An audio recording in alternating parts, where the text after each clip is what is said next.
Pull! Oh! Ooh! Yeah! Woohoo!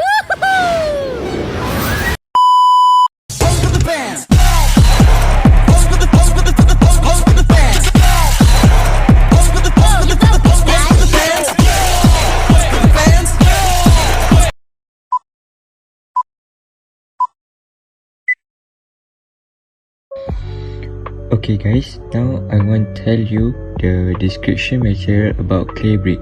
So, clay brick is one of the oldest building materials and has been used since the early civilization. It is a kind of crystalline ceramic and is among the most common construction material found all over the world. Clay bricks are made from natural clay and fried at high temperature in a kiln. They are among the most common material used in load-bearing walls and external facades. Their natural color, isolation capability, and structural strength make them a popular choice for both traditional and modern architecture. Okay, so for the types of material bricks is burnt clay bricks, which is one of the material we use in our experiment. Okay, burnt clay brick is obtained by pressing the clay in molds and fried and dried in kilns.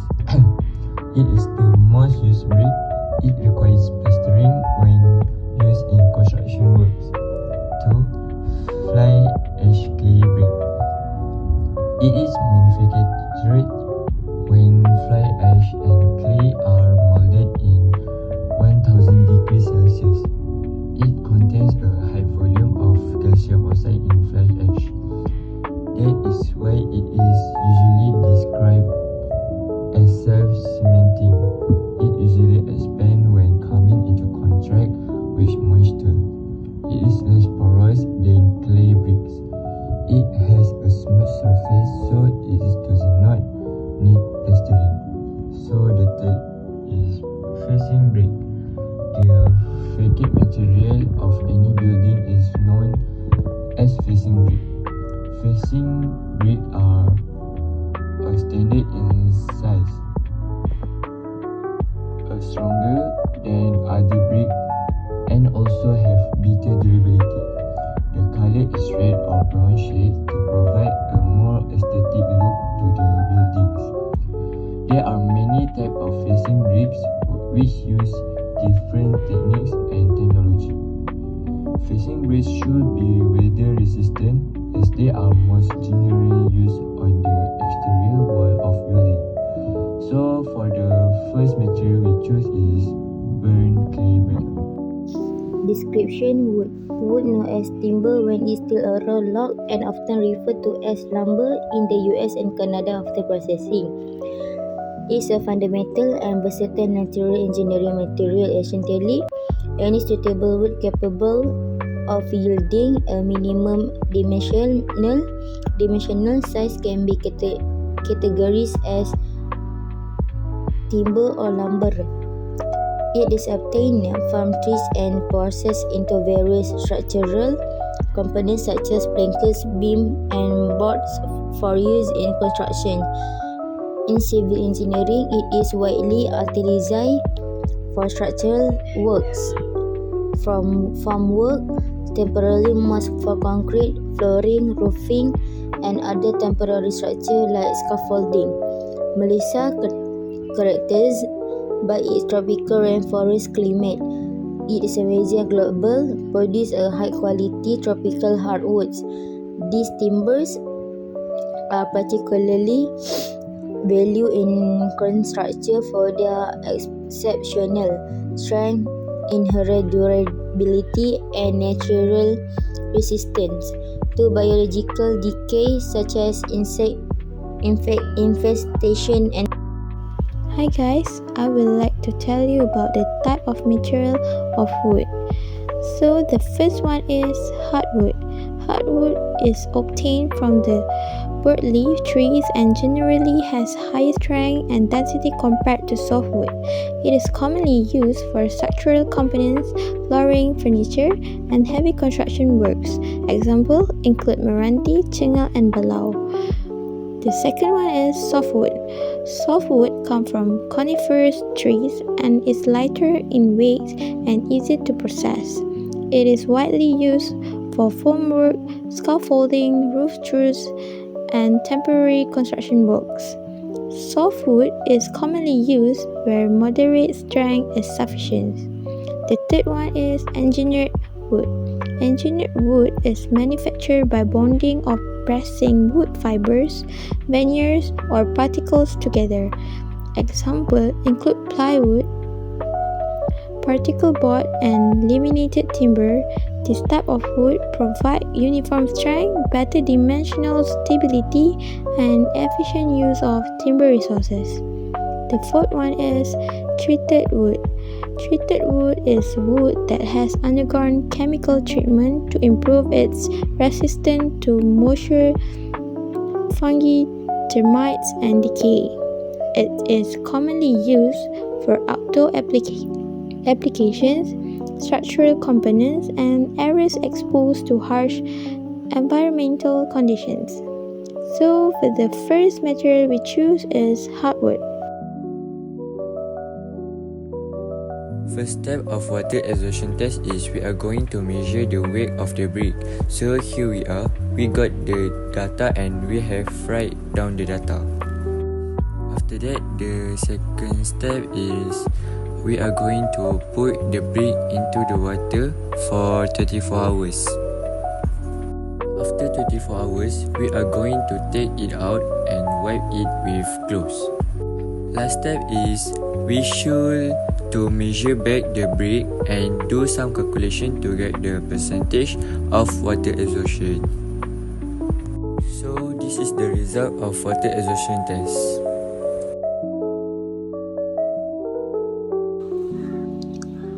For the first step, we need to measure the weight before conducting the compression strength and using the digital balance.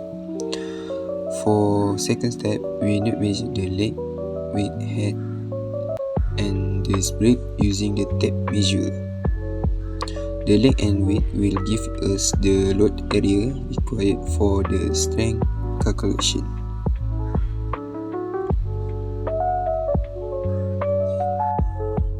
For step 3, ensure the compression testing machine is in a good working condition and properly calibrated.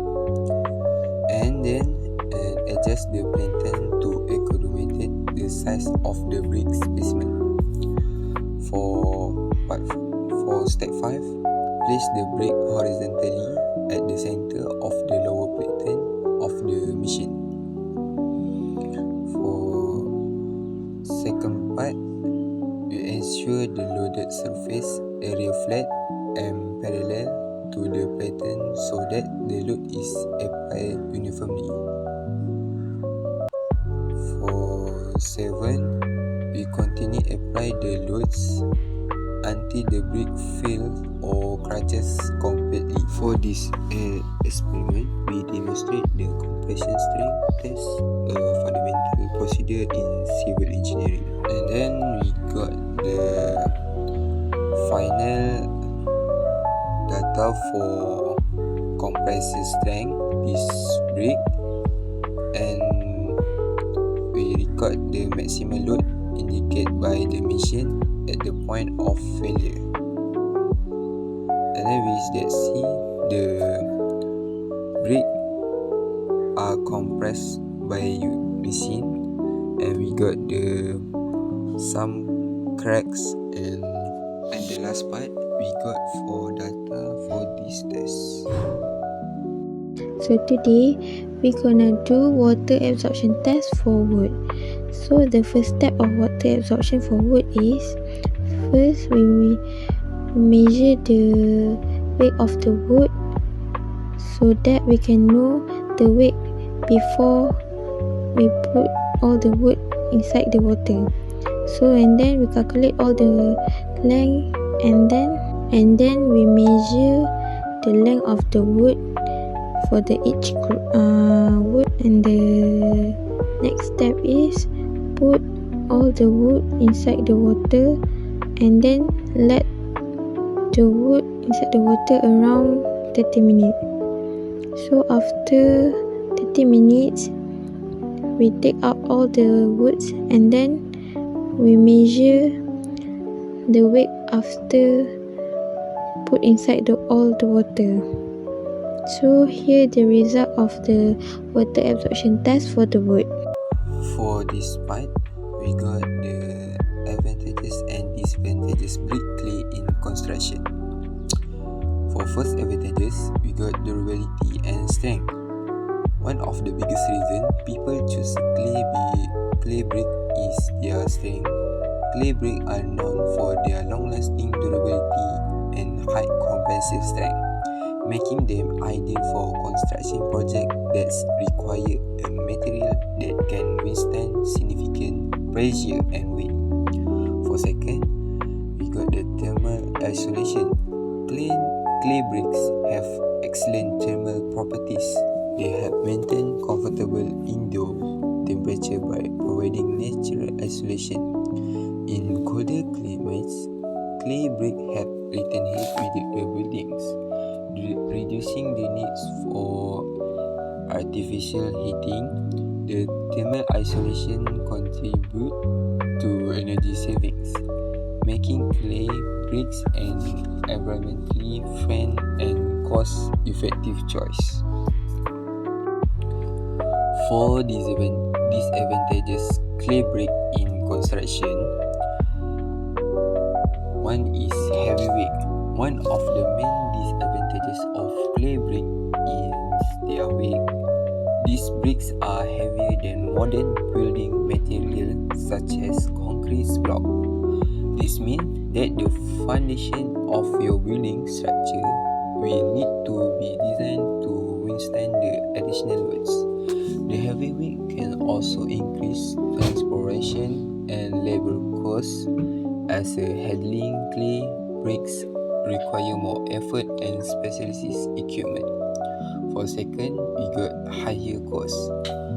While clay bricks offer great value in terms of durability and long-term benefits, they tend to be more expensive up front than other building materials. Raw materials, manufacturing and transportation costs can drive up the price of clay bricks.